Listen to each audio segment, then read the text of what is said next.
میں صحابی ایک آ کے عرض کرتا ہے یا رسول اللہ صلی اللہ علیہ وسلم مجھے تعویذ دیں. تعویذ دور میں بھی ہوا کرتے تھے. رسول اللہ صلی اللہ علیہ وسلم کا تعویذ کیا ہے؟ ایک تھا نا مولوی مفتی کا تعویذ. اللہ کے نبی صلی اللہ علیہ وسلم نے فرمایا کل کہہ دے اللہم انی اعوذ بک من شر سمعی من شر بصری من شر لسانی من شر قلبی من شر منی. اب یہ 5 چیزوں کے شر سے بچنا ہے, پھر یہ میری قبول ہوگی اعوذ باللہ من الشیطان الرجیم. ورنہ تو پڑھتا جائے یہ اوپر آتا جائے گا تیرے, کیونکہ نہ میرے پیٹ میں, نہ میری آنکھوں میں, نہ میرے کانوں میں. آنکھیں زنا کرتی ہیں, رسول اللہ صلی اللہ علیہ وسلم نے فرمایا, کان بھی زنا کرتے ہیں, زبان سے بری بات اس کا شر ہے, یہ نکلے گا اس سے. اللہ کا ذکر ہونا چاہیے.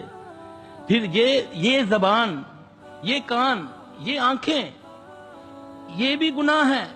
اگر کسی کی بیٹی بہن کو اگر دیکھنا یہ گناہ نہیں ہے تو وہ ٹیلی ویژن پہ تو میں سب کو دیکھ رہا ہوں, جو دکھانے والی وہ بھی آتی ہے, چاہے وہ خبریں پڑھنے والی ہے, چاہے وہ مولوی صاحب بیٹھے ہوئے بڑے شیخ الحدیث بن کے, تو وہ بیٹھی ہوئی ہے دوپٹہ آدھا اتار کے اور ایسے سوال کر رہی ہے کہ مولوی صاحب بچہ بن کے اس کے سامنے بیٹھا ہوا. یہ عزت ہے اسلام کی. سبحان اللہ.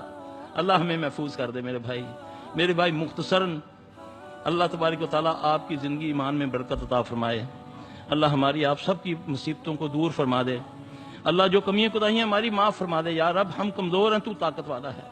یا اللہ ہماری اصلاح فرما دے. میرا بھائی یہ چند باتیں جو ہیں یقین جانے اللہ میری آپ کی اگر مجھے سمجھ آ جائے یا آپ کو, تو ہمارے سارے معاملے حل ہو جائیں.